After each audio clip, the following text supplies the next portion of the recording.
The word spreading online right now hits like a slap because nobody expected Jenny and Sumit to reach this point. Allegations tied to serious harm, family pressure, and legal language have pushed a private mess into public chaos. Fans feel stunned, confused, and uneasy because something feels different this time. 3 seasons of resistance suddenly sound like something darker, at least according to what people claim. Before going further, welcome back. This is Sarah, and you are watching Sister Wives Daily. If you follow relationship breakdowns where silence hurts more than shouting, subscribe and drop a comment about whose side you lean toward right now, because opinions already split fast. What jolts viewers first comes from the claim itself, not proof, not filings, not verdicts, only the idea. Jenny allegedly reached a point where emotional pressure crossed a line inside her own mind. Years of eye rolls, refusals, whispered insults, and closed doors pile up until breathing feels heavy. Fans replay old scenes and ask whether those moments always pointed here, or whether something snapped later. Social media feeds fill with panic posts. Some people shout justice, others say exaggeration. Many feel sick because nobody wants a reality show story framed through language tied to serious harm. Fear spreads fast when words carry weight, even without documents attached. Viewers feel pulled into a courtroom vibe without knowing whether any courtroom exists. Sumit sits at the center of this storm again, frozen between marriage and blood ties. Past seasons showed hesitation, secrecy, and long pauses. Those pauses now look louder. People wonder whether staying quiet protects parents or harms a partner. No answer arrives, only louder arguments online. Here is where discomfort grows. Family opposition once felt like tradition clashes and stubborn pride. Now fans rewatch scenes with new eyes. Public humiliation moments resurface. Group confrontations. Laughter during pain. Dismissive tones. Each clip gains fresh meaning when viewers search for motive rather than entertainment. Before believing any headline, ask who benefits from shock and who pays the emotional cost if fear drives the story. Jenny never hid tears on camera. Rejection stayed visible. Viewers saw loneliness in small apartments and endless waiting. Sympathy grew season after season. Still, sympathy alone never equals truth. Allegation language spreads faster than facts, especially when pain already feels familiar. Some fans argue survival mode kicks in when pressure feels nonstop. Others push back hard, saying legal terms require evidence, not feelings. Both sides speak from emotion, not documents. That gap creates anxiety. Nobody knows whether a line crossed inside a court system or only inside personal endurance. Cultural defense enters next. Supporters of Sumit's parents argue norms, family honor, and generational control. Critics respond with human dignity and boundaries. Neither group listens well. Online debates heat up while the couple stays mostly silent. Silence feeds speculation. Notice how fear works here. Fear of abuse, fear of false claims, fear of choosing wrong, fear of cultural blame. Each fear pulls viewers deeper. People refresh feeds hunting updates, yet clarity stays missing. Ask yourself this while listening. Are reactions driven by proof or by exhaustion from years of watching pain unfold? This moment also reframes marriage survival. Not divorce rumors, not cheating scandals, something heavier. When allegations enter, trust bends under weight. Even rumors reshape how partners see each other. Sumit faces a question no spouse wants. Stand firm with family or stand loud with a partner. Silence no longer looks neutral. Online voices turn brutal fast. Jenny gets framed as victim or manipulator, rarely human. Sumit gets framed as coward or hostage, rarely complex. Parents get framed as villains or elders, rarely flawed people. Nuance disappears because outrage moves quicker. Legal framing stays shaky. No filings shown. No confirmations released. Only words repeated by accounts chasing clicks. Viewers feel pulled toward judgment without tools needed for judgment. That tension drives engagement and anxiety together. Stay with this question, because motive matters more than wording, and motive still hides behind silence. As this chapter opens, doubt hangs heavy. Something shifted emotionally, no question there. Whether legal systems entered the picture stays unclear. What remains certain involves damage already done. Trust erodes faster than headlines update. And once fear takes root, walking back grows harder for everyone involved. Before the shock words and heated debates, This relationship followed a slow, exhausting pattern fans already know by heart. Jenny and Sumit did not collapse overnight. Their story stretched across years of waiting, hiding, and postponing decisions, all playing out on camera in ways viewers still remember scene by scene. From the start, secrecy framed everything. Sumit entered Jenny's life under a false name. That single choice planted a trust issue before marriage ever entered the conversation. Viewers watched Jenny process confusion, then forgiveness, then hope. Many brushed past the lie because love looked sincere and persistence felt romantic. Yet the habit of delay never left. Family resistance showed up early and stayed loud. Each visit with Sumit's parents followed a familiar rhythm. Polite tension, side comments, long stares, private conversations excluding Jenny, then public rejection. Every time hope rose, something pushed back harder. Fans saw Jenny smile through discomfort, then cry alone once doors closed. Sumit often stood nearby, not cruel, not aggressive, but hesitant. He promised change later. He asked for patience again. He waited for the right moment. That moment never seemed to arrive. Episodes stacked on top of each other, each ending with another delay. Marriage plans stalled. Living arrangements stayed temporary. Stability never settled. Think back to how many times the word soon replaced real action, and how often Jenny waited while the goalposts moved again. Emotional strain surfaced in small ways before big blow-ups. Jenny questioned her place. She wondered whether love outweighed rejection. She voiced loneliness. Scenes showed her sitting quietly while family discussions happened around her, often about her, rarely with her. That silence carried weight. Public confrontations added pressure. Family meetings did not stay private. Cameras captured raised voices, dismissive laughter, and moments where Jenny's presence felt tolerated rather than welcomed. Fans replay those scenes now with sharper focus. At the time, many saw drama. Now some see accumulation. Sumit's pattern stayed consistent. He defended Jenny in confessionals more than in rooms where conflict lived. Viewers noticed the difference. Words sounded strong after the fact, softer in the moment. That gap became familiar. Each season reinforced the same dynamic. Marriage finally happened, yet relief stayed short-lived. Legal status changed, emotional reality did not. Living under continued disapproval kept stress high. Jenny expected marriage to draw a line. Instead, the line blurred again. Parents remained involved. Opinions remained forceful. Control did not loosen.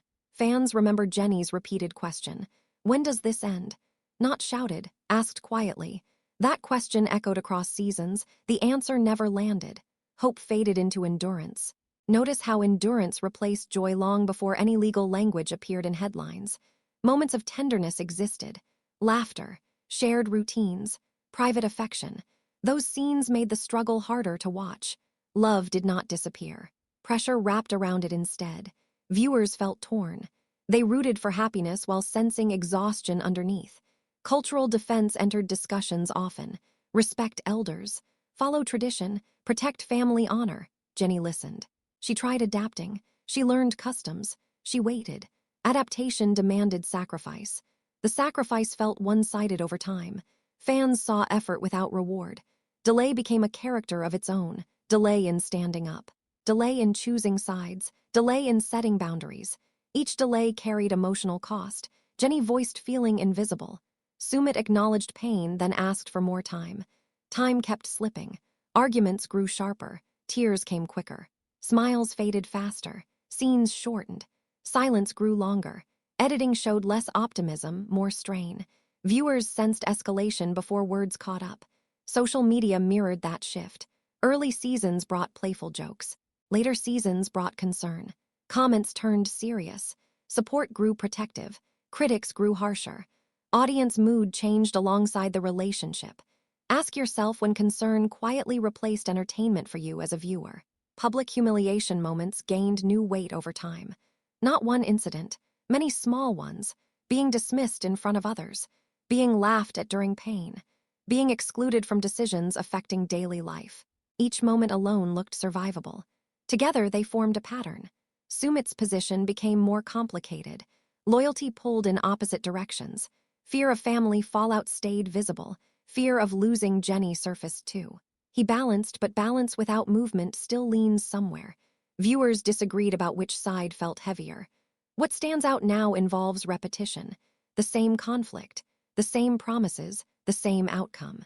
Patterns matter because patterns explain escalation better than any headline.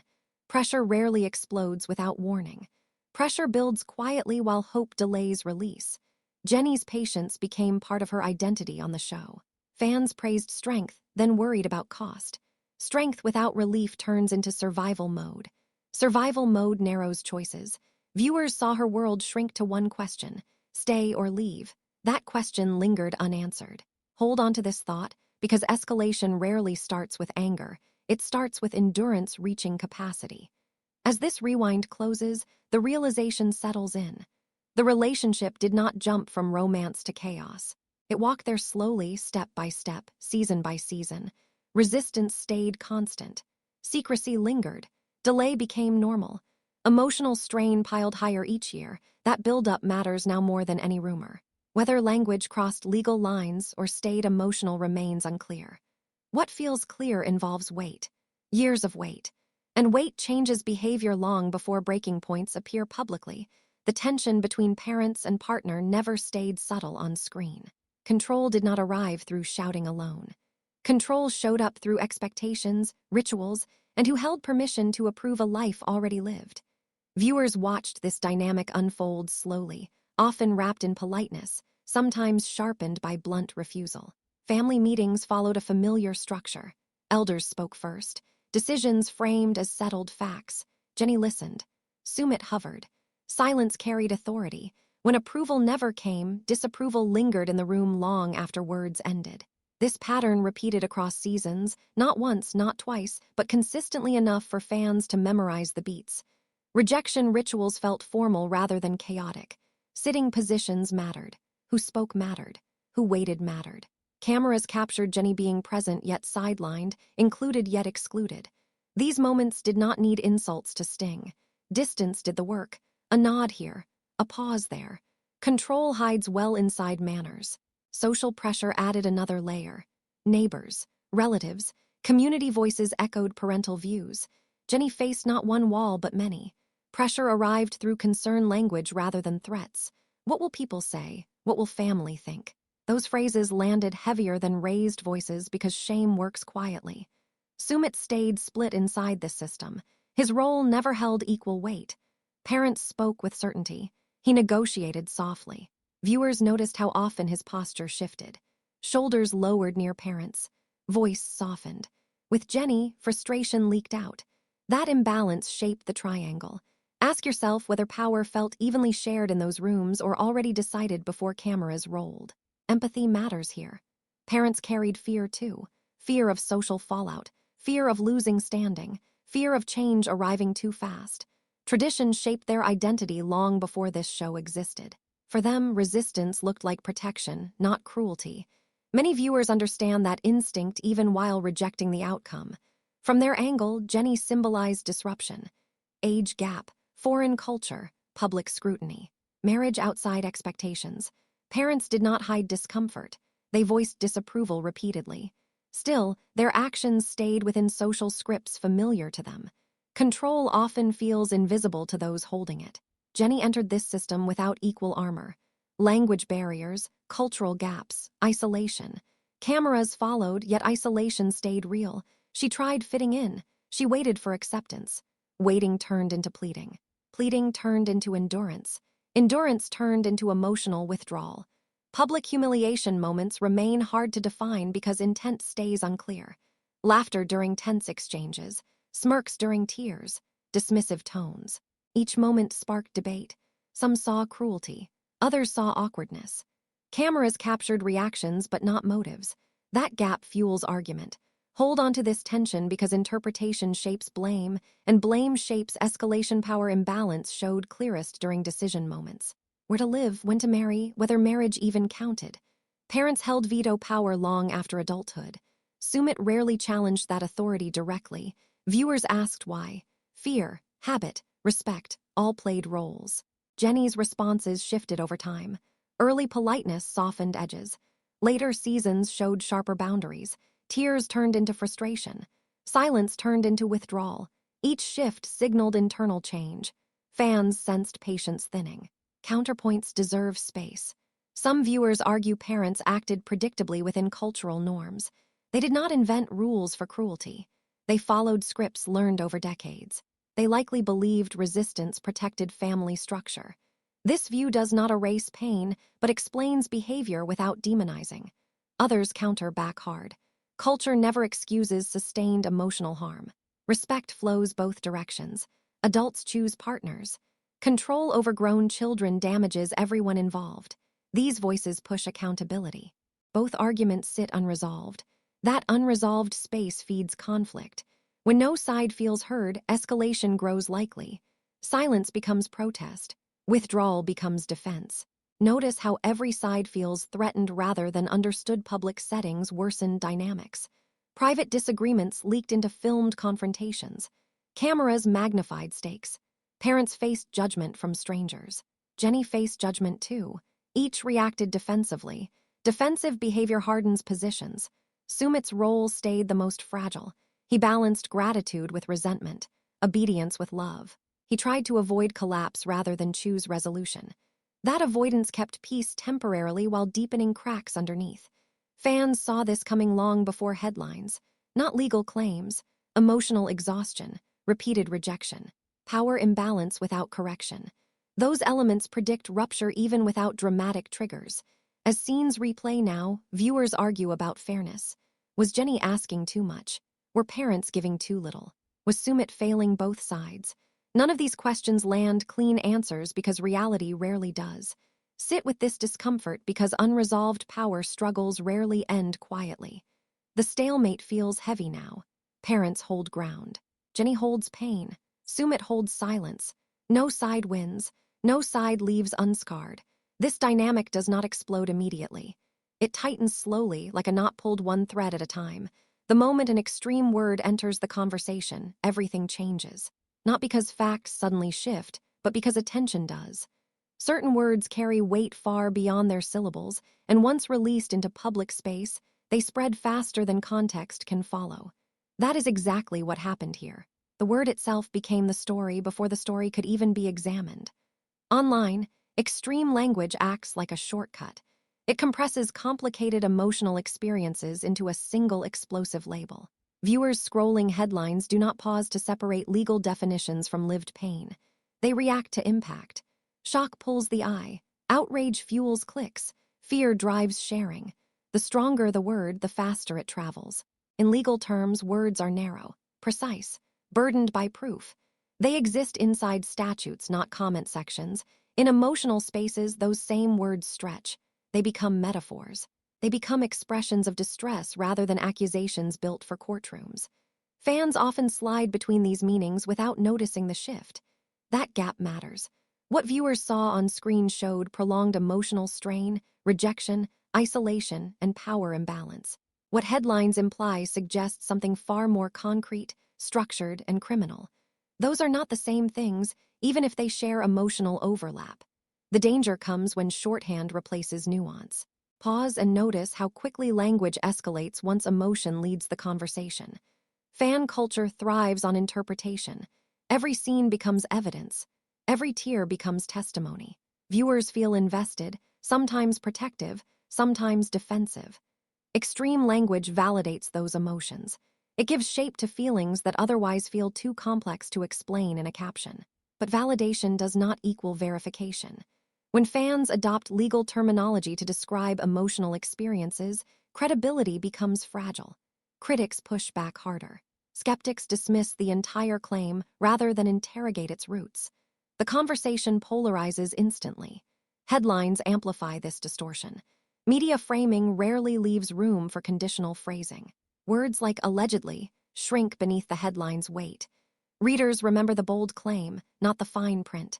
What begins as emotional shorthand transforms into assumed fact through repetition. What complicates this case is that viewers genuinely witnessed suffering. That suffering does not vanish just because a word feels too extreme. The pain was real on screen. The question becomes whether the language used to describe that pain clarifies it or clouds it. Ask yourself whether strong language helps understanding or simply accelerates judgment. There is also timing to consider. Extreme words often surface at breaking points, not beginnings. They appear when patience erodes, when quieter descriptions no longer feel sufficient. For someone feeling unheard, escalation feels necessary just to be seen. At the same time, escalation invites scrutiny. Once language crosses into legal territory, expectations change. Audiences demand evidence. They demand timelines. They demand consistency. Emotional narratives face forensic analysis they were never built to withstand. Fans split quickly into camps. Some argue the word reflects cumulative harm rather than isolated acts. Others argue it dilutes real legal definitions and disrespects actual victims. Both positions draw from valid concerns, yet they rarely speak to each other. What viewers actually saw sits somewhere in between. Repeated emotional pressure, public rejection, social isolation, power imbalance sustained over time. Those experiences can feel unbearable without fitting neatly into criminal frameworks. The screen showed damage, not legal documentation. Media thrives on this gray zone. Ambiguity fuels engagement. If the language were softer, fewer people would argue, fewer would share. Controversy depends on overreach just as much as understatement. Notice how the loudest reactions rarely come from the most informed positions. Credibility becomes the quiet casualty here. When language outpaces evidence, even legitimate pain risks dismissal. Skeptics point to exaggeration. Supporters double down defensively. Nuance disappears. That does not mean expression is wrong. It means expression carries consequences. Once words escape personal context and enter public discourse, they evolve beyond their original intent. They gain momentum, distortion, and backlash all at once. This is why the legal framing remains uncertain. Not because pain is questionable, but because language invites expectations it cannot fulfill alone. Courts require specificity. Audiences demand clarity. Emotional truth lives somewhere less rigid. The unresolved tension sits right there. Is the word an overreach that weakens the message, or is it the only language strong enough to convey cumulative harm after years of silence? Viewers wrestle with that distinction because the show never provided clean answers. As reactions continue, one thing becomes clear.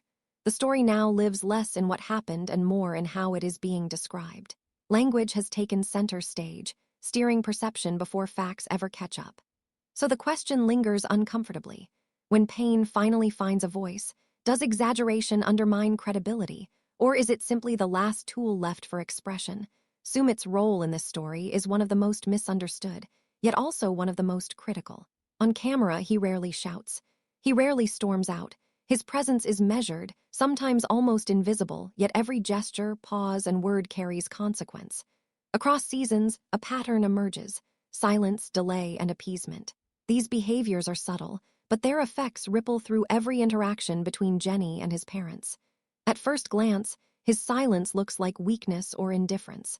Fans often interpret it as a lack of support, but repeated observation shows that silence is strategic, habitual, and deeply informed by his upbringing. When confronted with conflict, Sumit often chooses to absorb tension rather than confront it head-on. He waits, he observes, he calculates. That delay is often mistaken for passivity, but in many ways it is a coping mechanism, a shield between himself and the escalating emotional storms around him. Appeasement shows up in small, yet telling, ways. He aligns subtly with parental wishes, nods at decisions he privately questions, and softens his tone when tensions spike.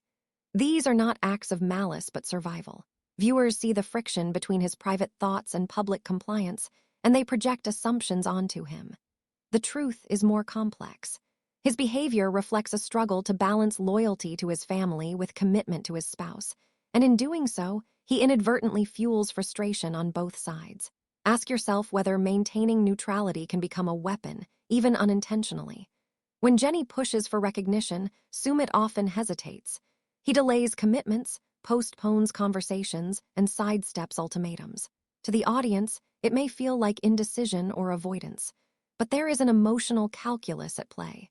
By not taking immediate sides, Sumit tries to preserve relationships that are meaningful to him, even when that choice comes at the cost of clarity. He is walking a tightrope, yet that rope bends under the weight of expectation. Patterns of silence and delay are amplified in emotionally charged moments. When Jenny expresses distress, Sumit sometimes withdraws instead of responding forcefully. His body language tightens, eyes avoid confrontation, hands fidget. It's a nonverbal plea to de-escalate, yet it reads as neglect to those experiencing pain. The more Jenny resists, the more Sumit retreats, creating a feedback loop where both partners feel misunderstood and unsupported. Appeasement is also visible in subtle concessions. Whether it's agreeing to parental suggestions he privately questions or downplaying conflicts to maintain surface peace, these gestures reveal a man torn between duty and desire. Appeasement preserves temporary harmony, but it accumulates unseen tension over time. Fans often criticize him for not defending Jenny publicly, yet these actions indicate his awareness that confrontation could escalate consequences far beyond the camera's gaze. Consider whether protecting relationships silently causes more harm than taking a visible stand. Sumit's dilemma raises broader questions about loyalty. Is it better to choose one side openly, even at risk of family estrangement, or to hold back, hoping that patience and compromise will eventually resolve conflict? Each choice carries emotional weight, yet neither guarantees relief. His behavior illustrates how neutrality, intended as protection, can inadvertently prolong suffering for everyone involved. Viewer perception adds another layer of complexity. Some interpret Sumit's silence as complicity. Others recognize the subtle negotiations behind the scenes. Fans rarely see the private conversations, the small compromises, the moments of internal struggle. The show only captures fragments, but those fragments are enough to spark judgment. For Sumit, perception becomes almost as important as action. Every word, every pause is scrutinized. Patterns of delay are particularly significant during pivotal moments. Planning family gatherings, addressing marriage milestones, responding to criticism. Each delayed decision compounds existing tension. Jenny's frustration grows. Parents' expectations persist. The room tightens with anticipation.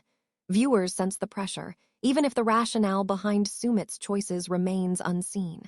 Notice how inaction, or what appears as inaction, carries as much emotional weight as confrontation.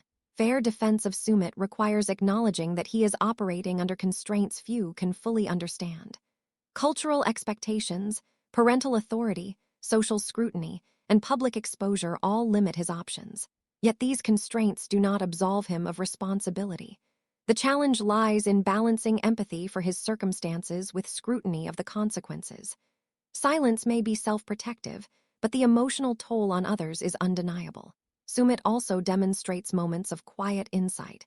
He occasionally attempts compromise, suggesting solutions that blend parental wishes with Jenny's needs. These moments are fleeting, often interrupted by escalating tension, yet they reveal that he is not indifferent. His approach is deliberate, informed by fear of damage rather than absence of care. Unfortunately, intention and effect are rarely aligned on camera. Audience tension spikes precisely because of this misalignment.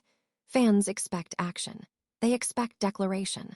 They expect loyalty to be visible, measurable, and immediate. When Sumit does not meet these expectations, viewers interpret the gap as betrayal, even when his intent is to mediate. The emotional weight intensifies because patience and compromise are less dramatic than confrontation. Yet the underlying stakes are no less significant. Ask yourself, when someone tries to hold the line between two powerful forces, does neutrality protect or hurt? His position also highlights a critical truth about long-term conflict. The middle is often the hardest place to inhabit. It carries moral ambiguity, responsibility without recognition, and constant emotional recalibration.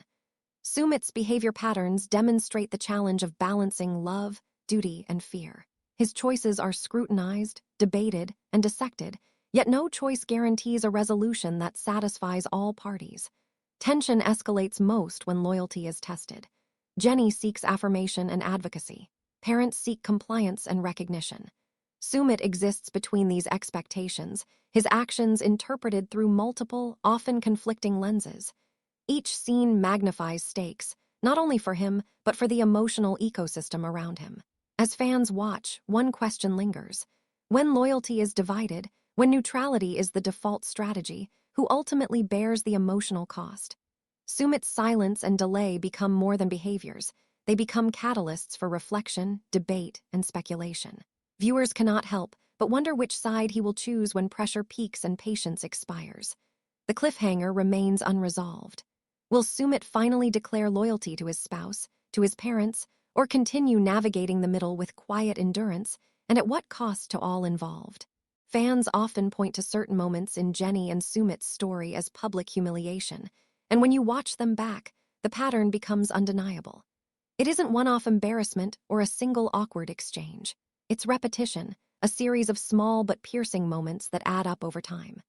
On screen, you see Jenny walking into family gatherings, conversations, and even casual interactions with Sumit's parents, only to have her choices questioned, her decisions subtly dismissed, or her intentions misunderstood. Each moment is brief, but each one compounds the stress.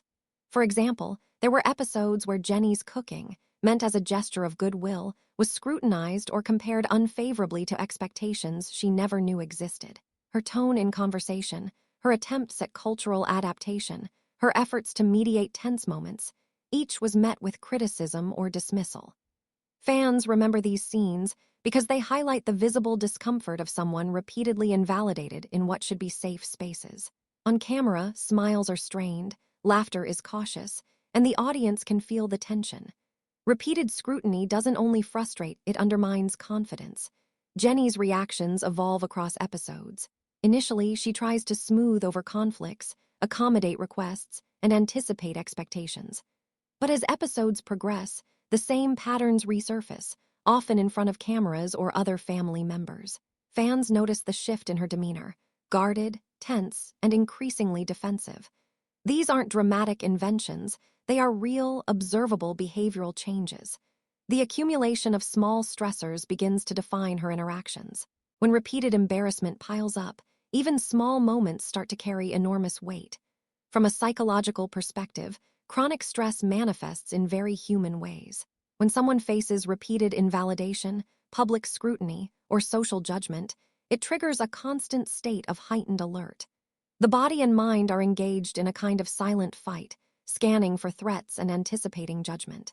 On screen, viewers see Jenny's responses, hesitations, forced smiles, tension in gestures, but they also feel it because these scenes trigger empathy and recognition.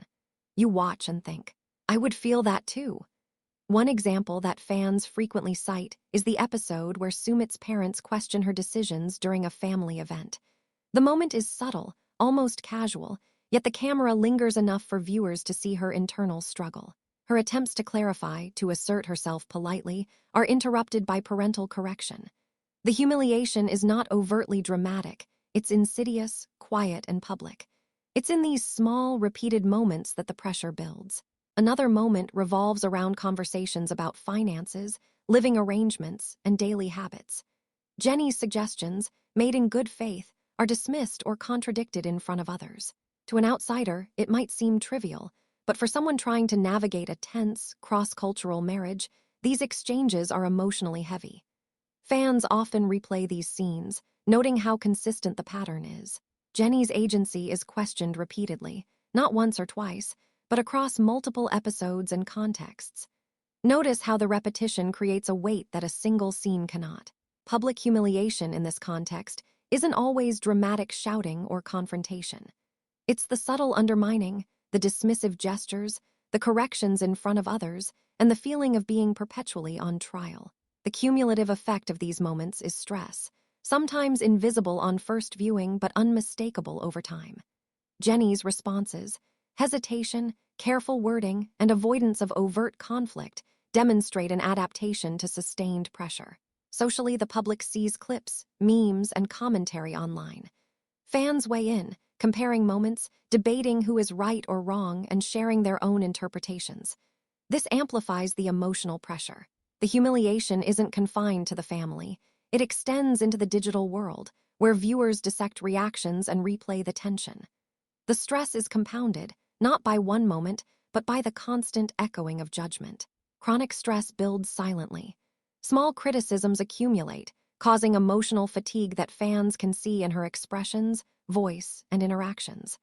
Sumit's presence sometimes mitigates these moments, but his patterns of delay and appeasement, explored earlier, mean he rarely addresses the root issues publicly. When he does intervene, It is often quietly, in private, leaving Jenny to manage public scrutiny alone. Fans notice that these interventions are brief and insufficient to offset repeated public corrections.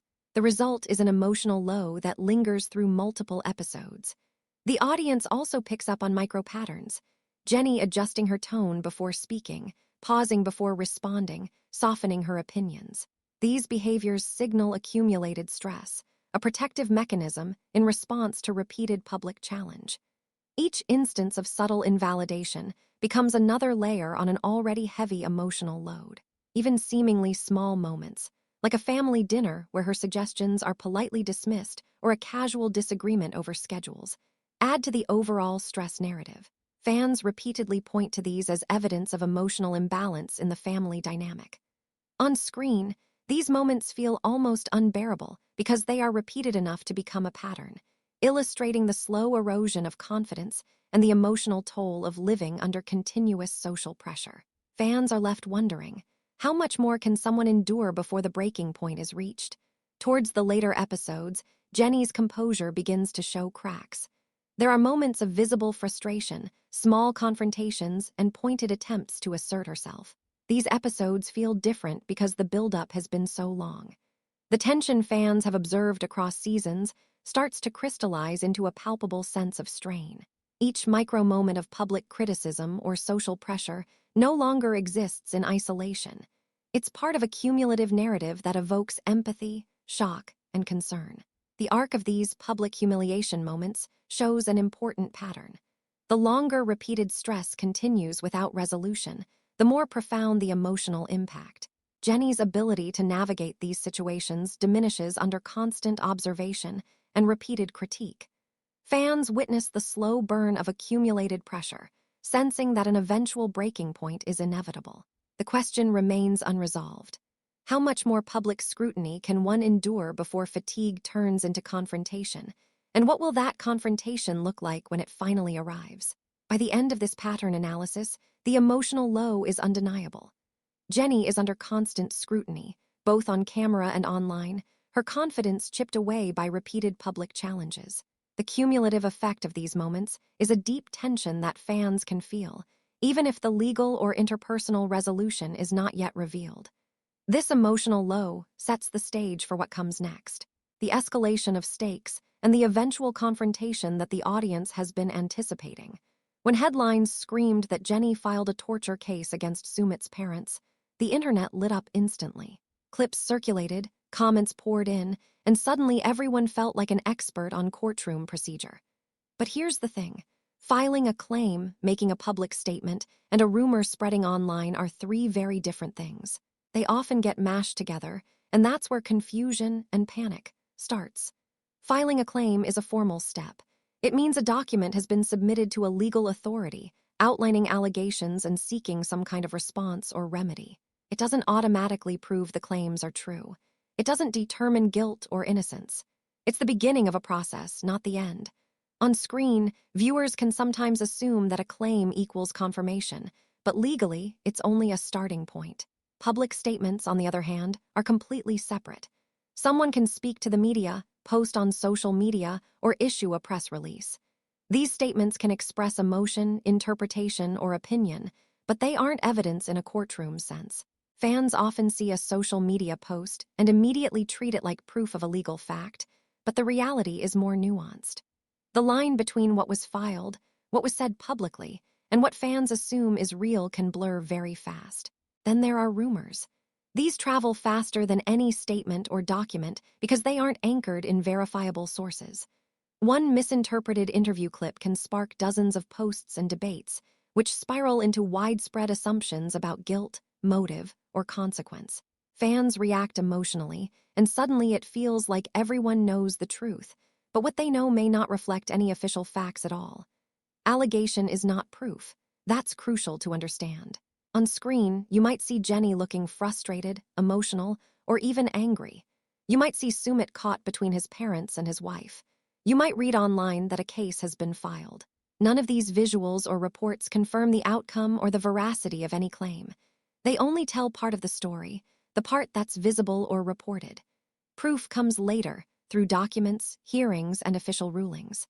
Until that happens, what fans see is context, not confirmation. This mid-video drop zone is a perfect moment to reset the emotional pacing.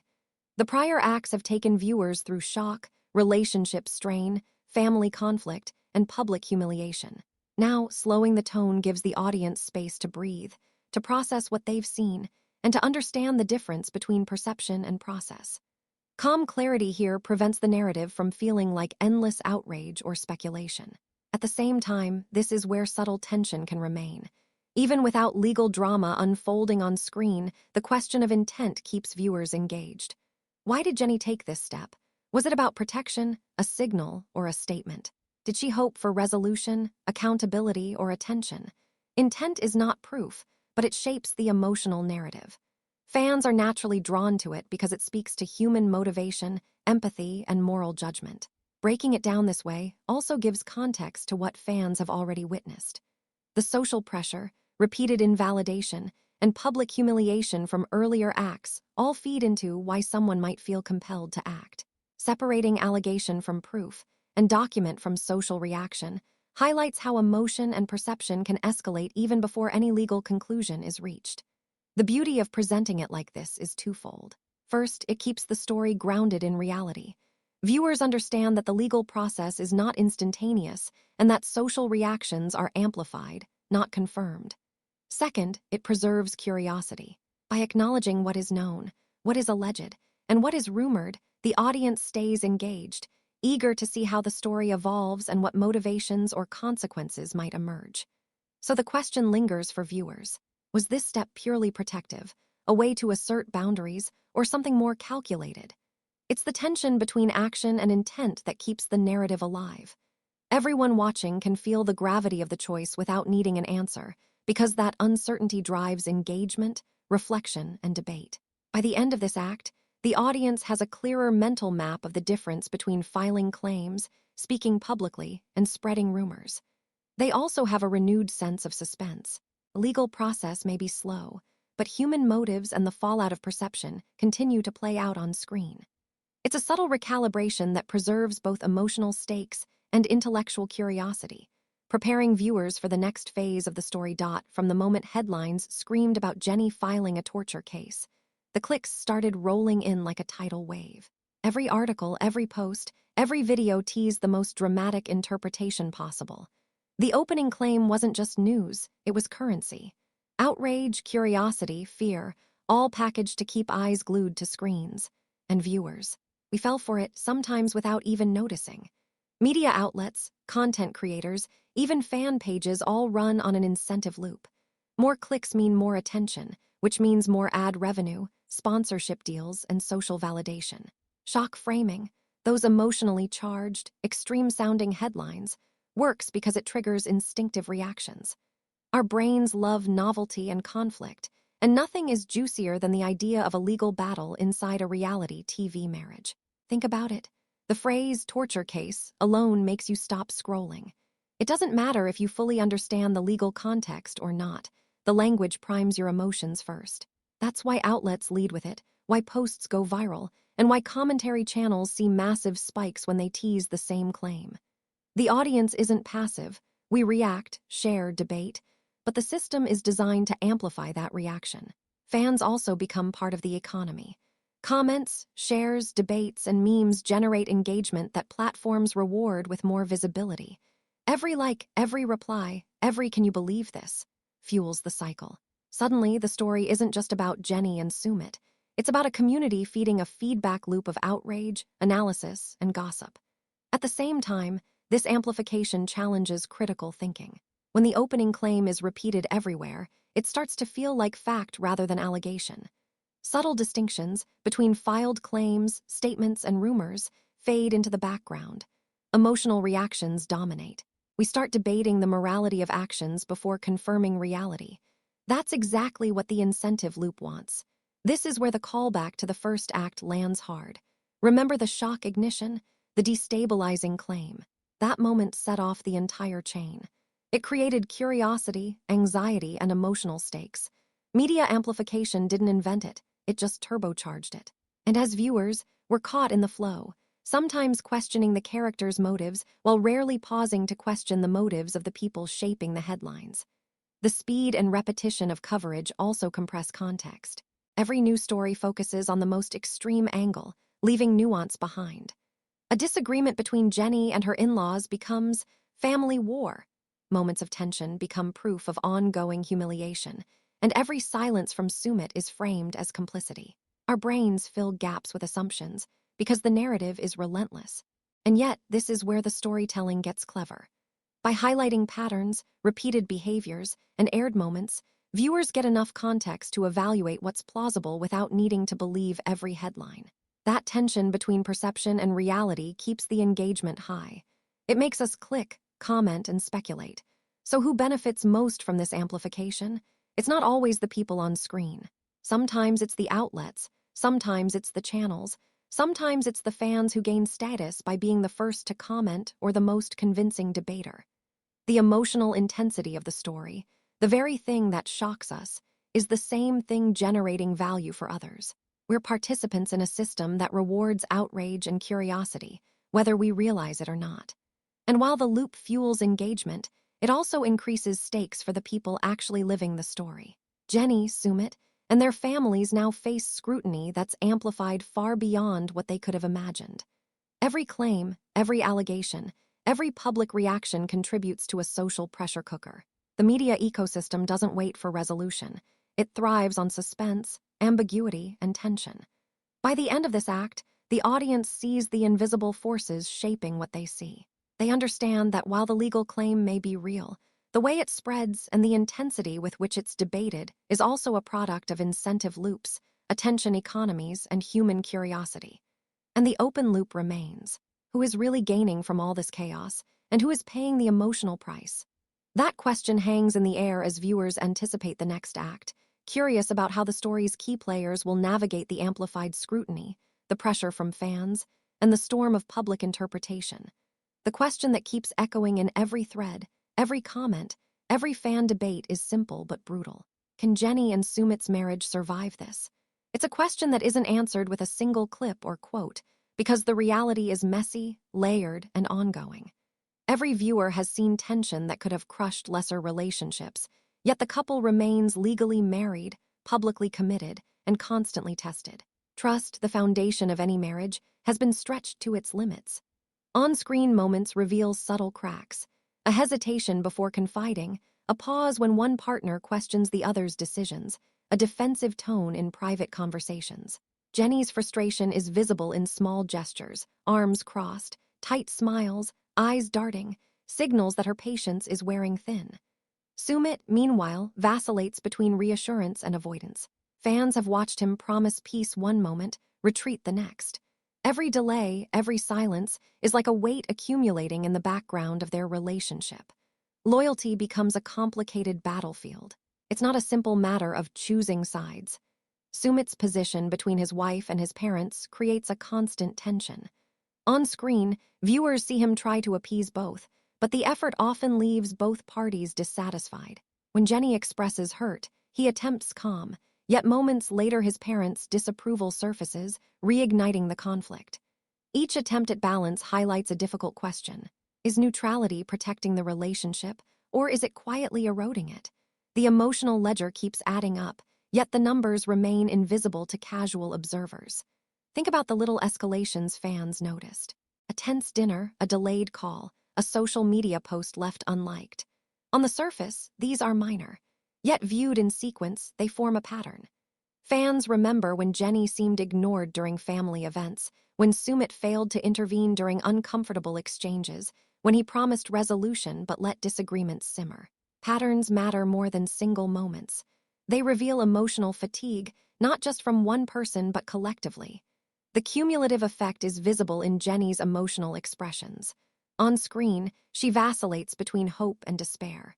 Sometimes she smiles at shared jokes, engages in casual conversation, or shows appreciation for small gestures. These are moments that suggest the marriage is still alive, that there's willingness to reconcile. Yet these glimpses are punctuated by sighs, rolling eyes, quiet tears, and moments where she looks away, as if trying to distance herself from ongoing tension. The oscillation keeps the audience engaged, invested, and constantly reevaluating what might happen next. Sumit's behavior adds another layer. His attempts to manage both family loyalty and marital fidelity are a form of tension in motion.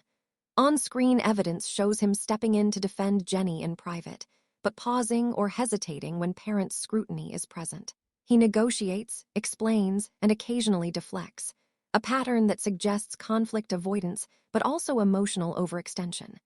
The audience sees him caught in a bind, one that no single apology or explanation seems capable of resolving. Trust erosion is compounded by repeated reminders of past conflict. Scenes where Jenny recalls prior humiliations, where Sumit's parents critique her choices, or where promises are broken create micro-resets of tension. Every new interaction must contend with old wounds, meaning reconciliation is constantly challenged by memory. The viewer witnesses the emotional toll, a mix of anxiety, guarded optimism, and subtle resentment. Yet marriage survival is not purely negative. On-screen moments reveal empathy, compromise, and mutual desire for connection. Shared laughter, private conversations where they confide minor frustrations, and attempts to navigate public appearances together indicate the bond is not irreparably broken. These moments suggest the marriage could survive if trust is rebuilt and patterns of stress are interrupted. Hope exists, but it's fragile, contingent on behavior changes that have been inconsistent at best. Fans have also noted that the stakes are higher because this isn't a private matter. Every disagreement, every expression of frustration is broadcast, dissected, and amplified. Public scrutiny compounds emotional fatigue, adding pressure to an already tense dynamic. The couple's responses are filtered through cameras and social media reactions, creating a performative element alongside genuine emotion. This duality, real feelings versus public performance, complicates the survival question. Loyalty tests remain ongoing. Moments where Jenny seeks validation or reassurance are met with varying responses from Sumit. Sometimes he rises to the occasion, reinforcing the connection. Other times, he hesitates or deflects, signaling ambivalence. On screen, this roller coaster creates suspense for the audience, who are constantly recalibrating expectations. Each episode leaves viewers with more questions than answers, reinforcing the open-ended nature of the marriage's trajectory. The emotional weight is cyclical. Hope is built slowly, through small gestures, shared smiles, tentative conversations. Then despair hits quickly, through silence, parental interference, miscommunication, or public scrutiny. The swings keep the audience engaged, because at no moment is the outcome guaranteed. Viewers witness both the resilience and fragility of the bond simultaneously. Even after all this tension, neither partner seems ready to abandon the relationship outright. The commitment, while strained, remains visible. On-screen interactions, private moments captured during filming, and glimpses of affection indicate that neither Jenny nor Sumit has walked away. This ongoing engagement maintains suspense. The marriage could survive, but only if underlying issues are addressed. Fans are left watching, analyzing, and speculating, invested in every gesture, every pause, every expression. Patterns of stress, emotional fatigue, and loyalty conflicts make the future uncertain. Trust has eroded, but not vanished. Tension is constant, but so is evidence of care. Compromise exists, yet so do repeated friction points.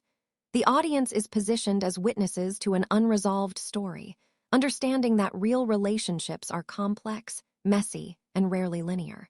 By the end of this act, the question of survival remains unanswered but deeply felt. Fans have seen patterns, emotional stakes, and behavioral signals that point in both hopeful and worrying directions. The marriage is neither collapsing nor fully secure. It exists in a delicate, high-stakes balance, where every interaction could tip the scale toward repair or further breakdown. The unresolved future leaves viewers on edge, invested in the couple's next move. Will trust rebuild? Will loyalty conflicts escalate? Will public scrutiny force decisions faster than private negotiation? Each episode, each scene, continues the suspense, keeping the audience watching, debating, and emotionally engaged amid all the headlines, the viral clips, the fan theories. There's a layer that rarely gets airtime: the human cost. Behind every shocking claim, every legal filing, every public argument, there are real people experiencing stress, fear, and confusion. Jenny's experience, for example, isn't just a storyline. It's a lived reality of someone negotiating personal boundaries, emotional safety, and the complexities of marriage under scrutiny. Sumit's experience mirrors this too, caught between loyalty, love, and the expectations of family and fans. What accountability looks like in this context isn't about spectacle or viral outrage. It's about understanding the weight of choices and the consequences of words and actions. On screen, viewers have seen flashes of this human cost.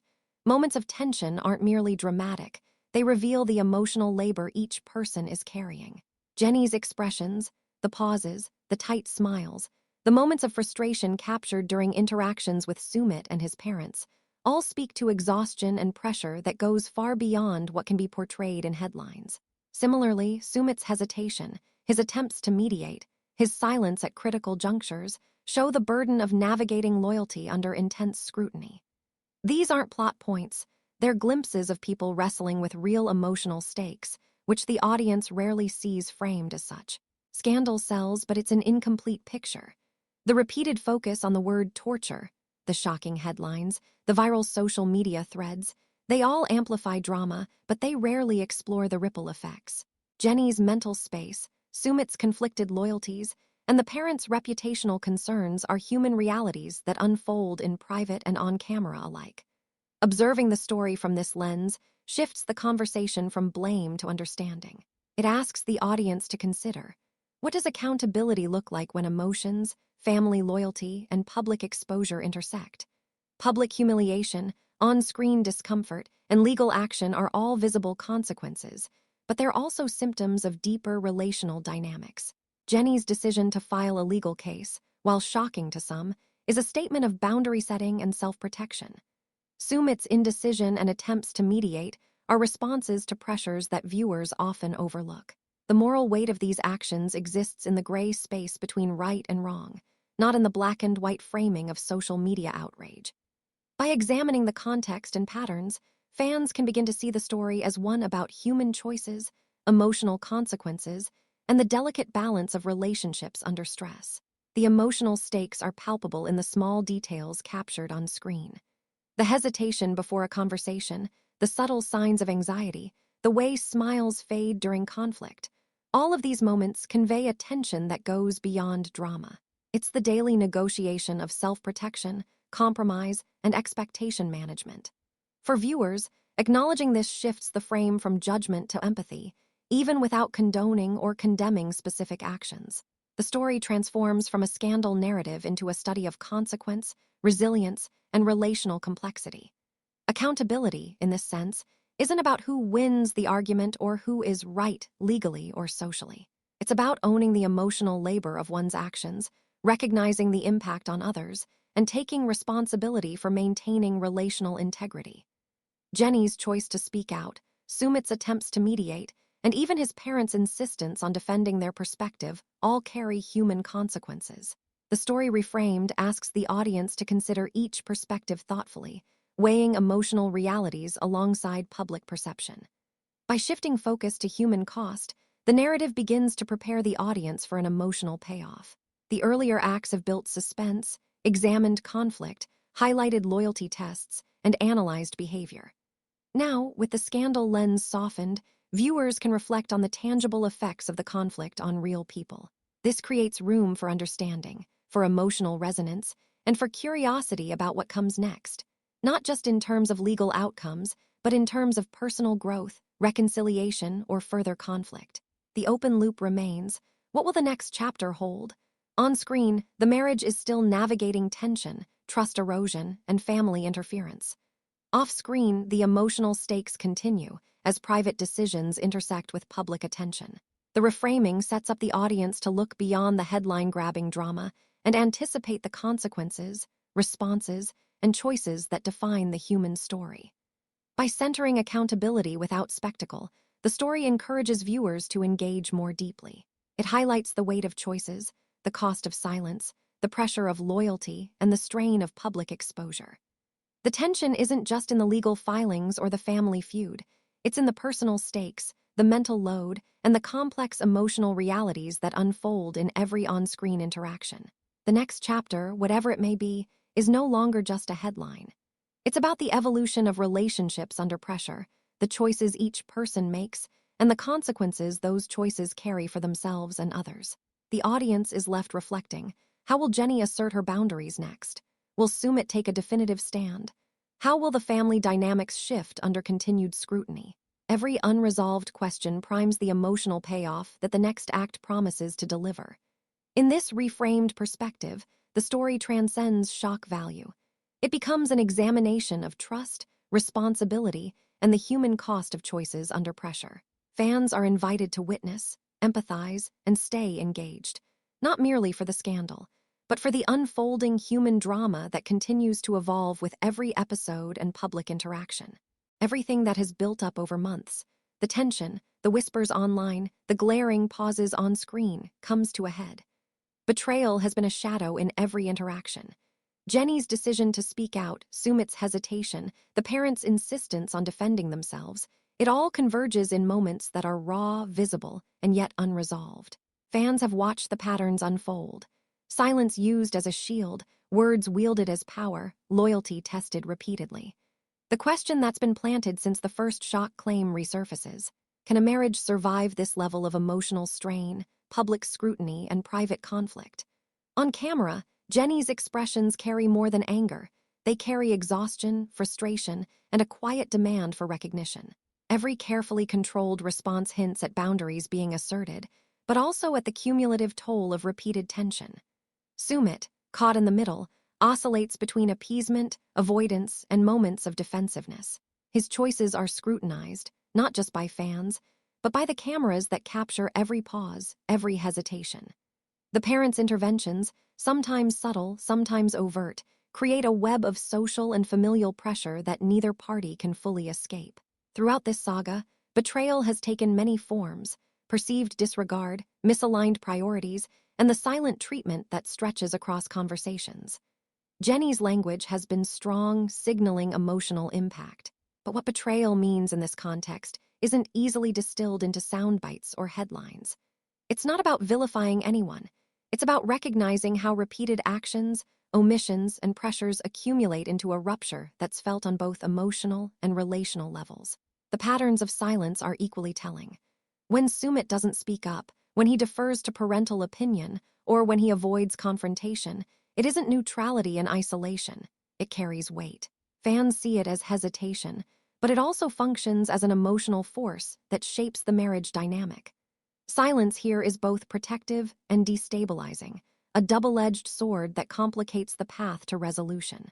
Every quiet moment carries history, context, and consequence. And yet, even in the thick of escalation, survival hangs in the balance. Relationships are pushed to their edges on screen, but the resilience of human connection shows in subtle cues. Glances, small gestures, brief moments of alignment. Jenny's courage to assert herself, Sumit's attempts to mediate, even the parents' insistence on engagement. All of it signals that the stakes are not purely dramatic. They are deeply human. The emotional weight of each decision compounds with each on-screen interaction, leaving both parties and viewers suspended in tension. The payoff isn't a verdict, it's an emotional release. The audience has been carried through shock, hesitation, humiliation, and public reaction. Each act has layered tension, raising stakes and deepening curiosity. Now, the accumulation of all these elements delivers a moment where the emotional arc peaks.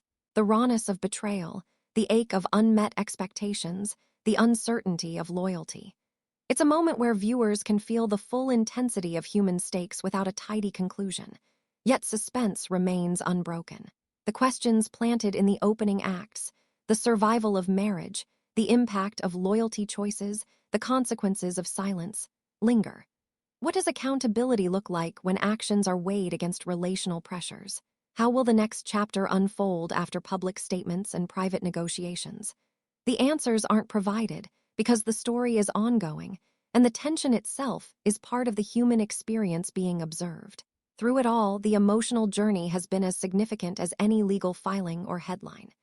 Jenny's expressions, Sumit's indecision, the parents' interventions, they combine into a living portrait of complex relationships under extreme pressure. Fans have witnessed escalation without resolution, conflict without closure, and a drama that remains authentic because it is rooted in real human choices.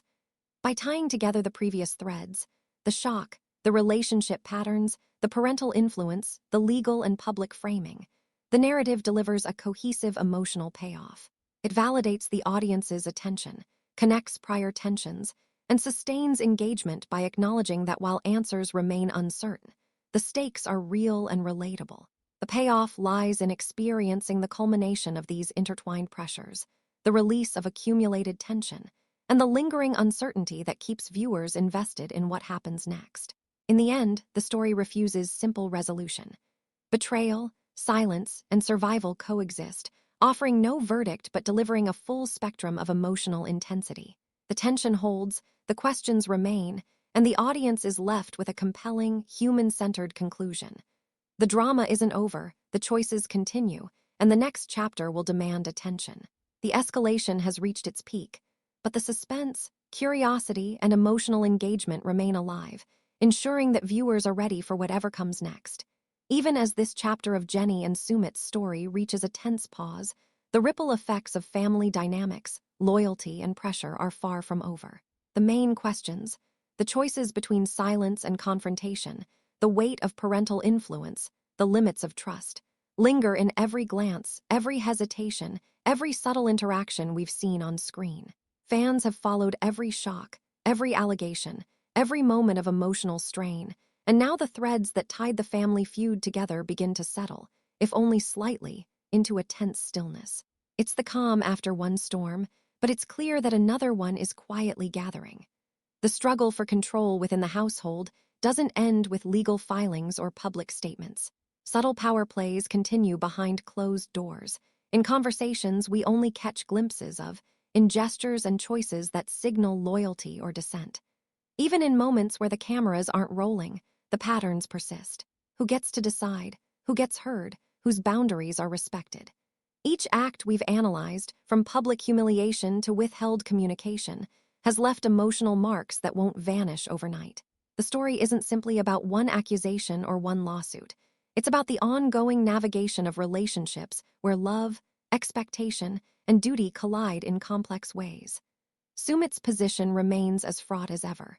Balancing his loyalty to Jenny with ingrained familial obligations is not a simple task. Every decision carries consequences that echo in multiple directions. And Jenny, in asserting herself and defending her boundaries, has highlighted not only her own resilience, but also the unrelenting pressure of navigating a marriage under public scrutiny. Their story captures something universal: the tension between individual agency and family expectation, between private emotions and public performance. It's a drama amplified because it's lived in real time, in a very human context, with very real emotional stakes. While this story loop settles, the bigger narrative of family power struggles and influence doesn't. The behaviors, the choices, the social pressures, and the loyalty tests, these elements ripple beyond any single legal filing. They form the undercurrent of future conflicts, shaping how relationships will evolve, and hinting at the next wave of tension fans can expect to see. Observing how control and influence shift within these households offers insight not just into Jenny and Sumit's world, but into the recurring dynamics that define so many of these relationships on the show. Fans who have followed this saga know that when one crisis appears to pause, another is often just around the corner. The patterns we've tracked, silence, appeasement, emotional strain, public pressure, are far from resolved. Every decision, every intervention, every misstep is setting up what comes next. And while we can reflect on the current tension, it's impossible to ignore the subtle signals that the family power struggle isn't done revealing its next chapter. The cameras may have captured only part of the story, but the consequences ripple out in ways that viewers are already eager to see. So, while this chapter of the feud finds a temporary resting point, the human, emotional, and social stakes continue to evolve. Jenny's assertiveness, Sumit's choices, and the parents' influence have laid the foundation for further conflict, and fans will want to stay tuned to see how these forces collide in the coming developments. The questions that began with shock and public reaction now pivot toward ongoing strategy, subtle manipulations, and the quiet battles that often go unseen but leave lasting impact. The next episode promises to explore these dynamics even deeper, examining how family influence continues to shape decisions, challenge loyalties, and test relationships long after the headlines fade. And as these tensions resurface, one can't help but wonder how the next wave of confrontation will play out on screen. What happens when loyalty is tested again, and who really holds the power behind the scenes? That's exactly where we pick up next.